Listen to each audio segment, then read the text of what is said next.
Let me let you in on a quick secret. Most successful people did not get to where they're at by avoiding setbacks or running from problems or situations. What they actually did is ran directly towards those problems, right? Approach those problems or situations with more flexibility and adaptivity throughout the process. And that's what allowed them to get to where they're at. Now, in regards to yourself, right? If you're in a situation where you're feeling like things aren't going the way they need to go, or maybe you're actually feeling like you're a failure, right? You may have fallen flat on your face, and I'm gonna tell you, you may not be a failure.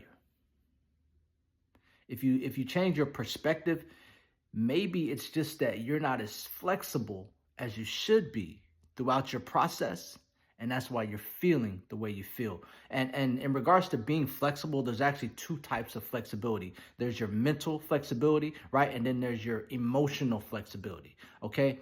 And with your mental flexibility, this is when you have a certain perspective that you're able to maintain no matter what's going wrong in your process, right? You're able to maintain your optimism. You're able to see maybe your setbacks as opportunities to learn and grow, as opposed to being a failure, or as opposed to being something that's an opposition that now you have to turn around and start over. No, when you have that right mental flexibility, you're able to move. You're able to be more agile throughout that process, and you're always open to the fact that there's multiple paths to get to your goal, right? You may start along one path, something happens and you have to pivot mentally, because you understand that this is a juncture when things have to change, not the goal, but just possibly the process or the direction that I'm going in order to achieve that goal. All right. And the other type of flexibility is your emotional flexibility. And this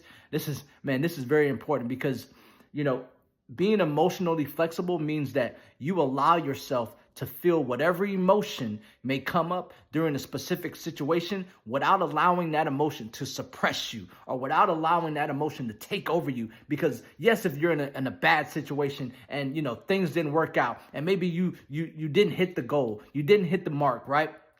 You're able to accept that. You're able to acknowledge that without feeling like a failure, and you're able to move forward. And also you're able to process any frustrations that come up in a way that allows you to stay along the path, as opposed to giving up on whatever it is you're trying to achieve. So once again, guys, if you're able to manage your emotional and your mental flexibility throughout your process, that will help you continue on in those moments when you once thought that you were failing.